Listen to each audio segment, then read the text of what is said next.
Salut tout le monde, je vous retrouve comme promis aujourd'hui pour la suite de cette série de vidéos sur l'exposition au soleil. Et aujourd'hui, nous allons parler des produits que j'utilise pour après l'exposition au soleil. Bien évidemment, si vous n'avez pas vu la partie 1, je vous la laisse dans le petit ici où je parle des produits que j'utilise avant et pendant l'exposition au soleil. Très important aussi, il faut se protéger pendant l'exposition au soleil. Attention, on ne le dira jamais assez. Et du coup, pour après l'exposition, j'ai plusieurs alternatives à vous proposer selon la situation dans laquelle vous êtes exposé au soleil en fait. La toute première chose que je fais dans tous les cas, c'est me passer un coup d'eau sur la face ou alors avec les petites bombes d'eau là, les petits sprays rafraîchissants pour quand vous vous exposez. Bref, je me rince le visage avec ça pour enlever le surplus de crème solaire que j'ai sur la face, ainsi que ma transpiration évidemment.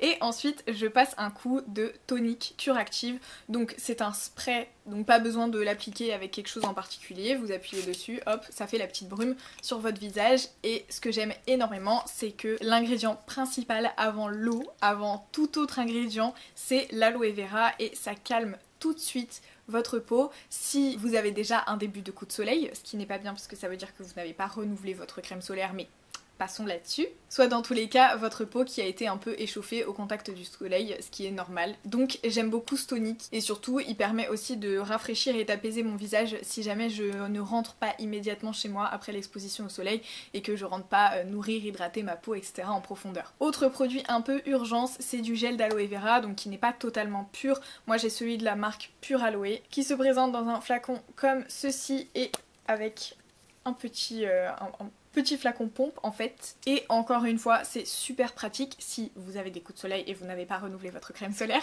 ou si votre peau est un peu échauffée, ou qu'il y a un peu des rougeurs, que c'est pas encore un coup de soleil, mais peut-être si on s'en occupe pas, tout ça. Donc j'utilise le gel d'aloe vera, c'est vraiment un produit miracle. Ça fait des années moi que j'ai pas pris de vrais gros coups de soleil on va dire. Ma peau s'échauffe facilement parce que j'ai une peau un peu sensible, tout ça, je suis blonde donc forcément je prends le soleil. Mais je n'ai pas pris de brûlure on va dire qui nécessite par exemple de l'application de la biafine. Autre produit peut-être essentiel que j'ai pas là forcément sous les mains, mais la biafine si vous prenez un coup de soleil, absolument hyper important. J'imagine qu'il y a d'autres marques, d'ailleurs la biafine je sais pas quel laboratoire c'est mais j'imagine qu'il y a d'autres marques et d'autres alternatives. Moi j'ai toujours utilisé de la biafine. Pas naturelle et à éviter. On veut ni coup de soleil ni ce genre de produit sur notre peau. Donc bref, quelle que soit la situation, le gel d'aloe vera pour moi c'est un indispensable. Ça marche aussi sur les piqûres d'insectes pour apaiser les démangeaisons, donc hyper pratique encore une fois en été. Enfin vraiment je peux pas m'en passer et je le laisse au frigo, comme ça il est bien frais et il apaise bien ma peau. Alors évidemment si ça fait 5 heures que je suis sur la plage il est plus si frais mais vous m'avez comprise. Autre avantage que je voulais vous citer aussi, c'est qu'il pénètre instantanément. Vraiment le gel d'aloe vera, il n'y a pas de texture sur la peau, il n'y a pas de fini gras ou quoi. La peau absorbe ça en 30 secondes et en plus elle est apaisée, donc vraiment un indispensable. Autre produit de cette marque, donc Pure Aloe, c'est un soin des lèvres à l'aloe vera que j'arrive pas à mettre la main dessus là, mais je vous mettrai une petite photo. J'ai fait tout un article sur le blog l'année dernière, donc je vous mettrai ça dans la barre d'infos. Mais pareil, si vos lèvres sont un peu échauffées ou quoi, c'est vraiment un bon soin. Après il laisse une petite texture un peu blanche donc c'est pas ouf, vaut mieux mettre ça quand vous êtes chez vous ou si vous en avez rien à faire d'avoir une texture un peu blanche sur vos lèvres avant. Mais voilà, tous les produits à base d'aloe vera de toute façon pour après l'exposition au soleil, enfin juste après l'exposition, je trouve que c'est l'idéal. Pareil pour votre douche post-bronzage, si jamais vous pouvez avoir un gel douche à base d'aloe vera, c'est toujours cool. Après je comprends que vous ayez un gel douche basique et que vous ayez pas envie d'investir dans un gel douche à l'aloe vera, donc voilà, moi je vous donne deux références que j'ai chez moi. Il s'agit du gel douche bio parfum fleur d'aubépine de la marque Gang of Nature qui est donc certifié EcoCert et Made in France, et j'ai aussi le savon à l'aloe vera donc sur gras bio équitable de la marque Pure Aloe. Donc selon les occasions j'utilise l'un ou l'autre, hein. L'un est liquide, l'autre est solide, ça dépend vraiment dans quel contexte je me trouve et voilà, j'aime bien les utiliser après l'exposition au soleil. Là on était dans la partie juste après l'exposition, vraiment dans l'immédiat. Là je vais vous parler des soins que j'utilise le soir avant d'aller me coucher. Bon, je fais ma routine comme d'habitude, je me lave le visage etc.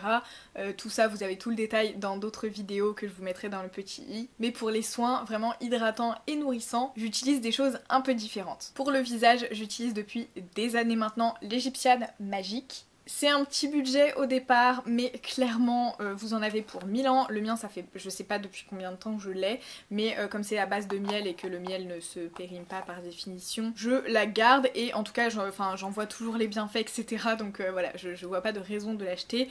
Pareil il y a aussi de l'huile d'olive dedans.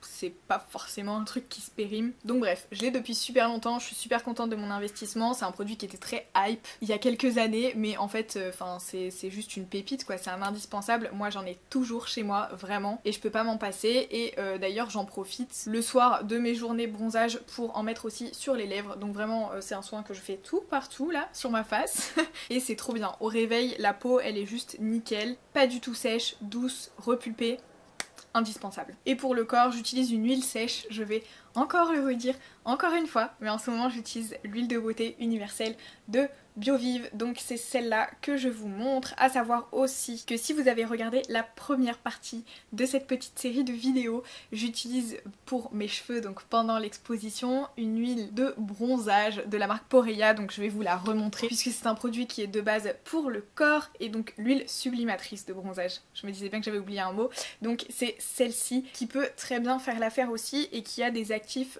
qui sont super bien pour le bronzage, donc voilà, ça peut être très très cool aussi.